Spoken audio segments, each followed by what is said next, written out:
Good morning class 7। हमारा SST subject में first lesson history का हो चुका है, फर्स्ट लेसन जियोग्राफी का हो चुका है जिसको हमने रीड भी किया है, आपको वर्क भी मिला है। ओके, तो देन हम उनकी कॉपियां भी बहुत जल्दी चेक करने वाले हैं, आपसे मिलेंगे, आपसे क्वेश्चन आंसर भी पूछेंगे आपने क्या तैयारी की है। और अब हम हिस्ट्री के थर्ड जो सब्जेक्ट है एसएसटी का, सोशल स्टडी का, सामाजिक अध्ययन का जो तीसरा चरण है वो है सिविक्स, मतलब नागरिक शास्त्र। उसका हम फर्स्ट चैप्टर आज रीड करने वाले हैं। किसका? सिविक्स का फर्स्ट चैप्टर रीड करने वाले हैं हम, ऑन इक्वालिटी। क्या नाम है चैप्टर का? On equality. Page number 130, page number 130 यहां पर लिखा है, पेज नंबर 130। ओके, तो सबसे पहले आप अपनी बुक निकालिए, पेंसिल निकालिए, रफ कॉपी निकालिए। ओके, और पेज नंबर 130 ओपन कीजिए। 130 सिविक्स का first chapter on equality. Okay, तो अब हम स्टार्ट करेंगे। ऑन इक्वालिटी, इक्वालिटी मीन्स होता है समानता। ओके, जैसे कि हम धर्म, जाति, संप्रदाय के आधार पर एक समान है। हमारे देश में जो संविधान बना हुआ है वो ये कहता है कि धर्म, जाति और संप्रदाय के आधार पर किसी भी व्यक्ति में कोई भेदभाव नहीं होता है, चाहे वो हिंदू हो, मुस्लिम हो, सिख हो, ईसाई हो, एनीबडी। ओके, तो हमारे संविधान ही ऐसा बना हुआ है कि किसी में कोई भेदभाव नहीं होता, सबको मंदिर जाने की छूट है, सबको मस्जिद जाने की छूट है, सबको चर्च में जाने की छूट है, सबको अपने हिसाब से रहने की स्वतंत्रता है। ओके, तो हर चीज में हमारे देश का संविधान जो है व्यक्ति की मौलिक अधिकारों की रक्षा करता है और उन्हें कुछ मौलिक अधिकार भी दिए हुए हैं। ओके, जिन्हें हम फॉलो करते हैं। ओके, तो हम आज पढ़ेंगे ऑन इक्वालिटी, समानता पर। इक्वालिटी मीन्स होता है समानता पर। अब हम इस चैप्टर में क्या क्या रीड करने वाले हैं वो भी हम देखेंगे। तो start. Okay, in this chapter we will learn about, learn मतलब सीखना, अबाउट किसके बारे में? इस चैप्टर में हम किन चीजों के बारे में सीखेंगे? लर्न सीखेंगे, लर्न सीखना, अबाउट मतलब बारे में, किसके बारे में सीखेंगे?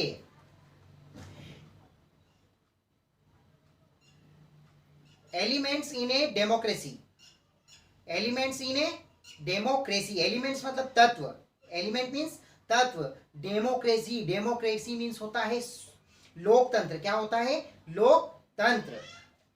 ओके, तो हम इसके बारे में पढ़ेंगे कि लोकतंत्र में कौन कौन से तत्व आते हैं, उनके बारे में पढ़ेंगे। Equality before law, equality means समानता, बिफोर मीन्स पहले, लॉ मीन्स कानून, कानून से पहले क्या आता है? कानून से पहले आती है समानता। हर व्यक्ति के लिए कानून से पहले क्या आता है? समानता। सोशल इन इक्वालिटी, इक्वालिटी सुनना ध्यान से, इक्वालिटी मीन्स होता है समानता, और इन इक्वालिटी मतलब होता है असमानता। इन इक्वालिटी मीन्स होता है असमानता। सोशल इन इक्वालिटी के बारे में पढ़ेंगे, सामाजिक असमानता के बारे में पढ़ेंगे कि कहां कहां व्यक्ति के साथ बुरा व्यवहार होता है, उनके साथ भेदभाव किया जाता है ना। डिस्क्रिमिनेशन मीन्स होता है भेदभाव करना। उसके बाद चौथी चीज हम पढ़ेंगे इसमें, government's efforts to implement equality assured by the constitution. Government means होता है सरकार, एफर्ट मतलब उनके जो प्रयास है वो क्या क्या है? इम्प्लीमेंट्स लागू करना, किसी चीज को लागू करना, जैसे कि हमने किसी चीज को पढ़ा, उसको समझा और फिर अपने जीवन में उतार लिया कि हाँ इसका उपयोग हमको करना है। इक्वालिटी समानता, अश्योर्ड मतलब निश्चित करना, सुनिश्चित करना, निश्चित करना, bye the constitution, constitution means होता है संविधान, संविधान कानून है ना, ये सारी चीजें कॉन्स्टिट्यूशन में आती है। ओके, तो गवर्नमेंट से effort to implement equality assured by the constitution, संविधान द्वारा सुनिश्चित समानता को लागू करने के लिए सरकार ने क्या क्या प्रयास किए हैं उसके बारे में भी हम इसमें पढ़ेंगे। Next, civil rights movement. Civil मतलब वही नागरिकों के बारे में, सिविक्स मतलब नागरिकों का शास्त्र है पूरा, है ना। सिविल राइट्स मूवमेंट, नागरिक अधिकार गतिविधियां क्या क्या हैं? आंदोलन, नागरिक अधिकार आंदोलन गतिविधियां क्या क्या हैं उनके बारे में भी हम पढ़ेंगे। चैलेंज ऑफ डेमोक्रेसी, चैलेंज मतलब होती है चुनौतियां, आपको पता है। ऑफ डेमोक्रेसी, डेमोक्रेसी मीन्स होता है लोकतंत्र, है ना। तो चैलेंज ऑफ डेमोक्रेसी, लोकतंत्र की क्या क्या चुनौतियां होती हैं उनके बारे में भी हम इस लेसन में रीड करेंगे। ओके, तो अब हम स्टार्ट करते हैं। सबसे पहले एलिमेंट्स इन ए डेमोक्रेसी, लोकतंत्र में क्या क्या तत्व होते हैं, ओके, कैसे उसका निर्माण होता है, हर चीज इस चैप्टर में हम पढ़ेंगे। इन सिंपल वर्ड्स, सिंपल मतलब सामान्य, वर्ड्स में शब्द, सामान्य शब्दों में कहें तो democracy means the rule by the common people. Democracy means, democracy का मीन्स मतलब अर्थ है, लोकतंत्र का अर्थ है, क्या अर्थ है, rule by the common people, कि यह सामान्य लोगों का शासन है। रूल शासन, कॉमन पीपल मतलब सामान्य लोग, तो लोकतंत्र क्या है, लोकतंत्र का सीधा सा अर्थ है कि सामान्य लोगों का शासन ही लोकतंत्र होता है। It is a form of government in which people elect their own representative. It is a form, form मतलब रूप, ओके, गवर्नमेंट मीन्स सरकार, which people elect, elect मतलब चुनना, क्या होता है, चुनना, जैसे हम वोट देते हैं, जैसे कोई नेता खड़ा होता है, हम देखते हैं ना सरपंच के चुनाव कैसे लोग खड़े होते हैं, 4 लोग खड़े होते हैं सरपंच के लिए। अब जो सबसे बेहतरीन उम्मीदवार होता है, जो पढ़ा लिखा होता है, जो हमको लगता है कि हाँ प्रगति करेगा, हमारे गांव का विकास करेगा, उसे विकसित करेगा, पानी लाइट जल सारी चीज़ों की सुविधाएं देगा, उसे हम चुनते हैं, है ना, इलेक्ट करते हैं, चुनाव होता है उनका, उस पर हम वोट देते हैं, उसको चुनते हैं। ओके, रिप्रेजेंटेटिव प्रतिनिधित्व, रिप्रेजेंटेटिव मीन्स होता है प्रतिनिधित्व, कौन, जैसे कि हम भाजपा की बात करते हैं तो नरेंद्र मोदी जी प्रतिनिधित्व करते हैं, कांग्रेस की बात करते हैं तो राहुल जी, है ना। तो ऐसे ही सबके अपने अपने प्रतिनिधित्व होते हैं अपनी पार्टी के, उनको हम चुनते हैं। It is a form of government in which people elect their own representative, सरकार में जिसमें लोग अपने स्वयं के प्रतिनिधित्व का चुनाव करते हैं। ओके, पीपल आर सुप्रीम, लोग जो है वो सर्वोच्च होते हैं, क्या होते हैं, सर्वोच्च होते हैं। हमारे डेमोक्रेसी लोकतंत्र शासन में लोग ही सर्वोच्च हैं, लोग ही सर्वोच्च है, क्योंकि हर व्यक्ति, यहाँ से हम देखें तो प्रधानमंत्री, हमारे देश के जो प्रधानमंत्री है माननीय श्री नरेंद्र मोदी जी, उनको भी हमने चुना है ना। मतलब कि ये पूरा शासन जो है हमारा डेमोक्रेसी का, लोकतंत्र का, इसमें जनता ही सर्वोच्च होती है। Nobody or institution is above them, कोई भी व्यक्ति या संस्था इनके ऊपर नहीं है, नोबडी कोई भी नहीं, आर इंस्टीट्यूशन मीन्स संस्था, is above them, above means होता है ऊपर, इनके ऊपर कोई नहीं है। The government is answerable to the people, government जो है, सरकार जो है वो आंसरेबल, उत्तरदायी होती है, किसके प्रति, पीपल्स, लोगों के प्रति गवर्नमेंट, सरकार जो है वो उत्तरदायी होती है। And the people only can change it through constitution provisions,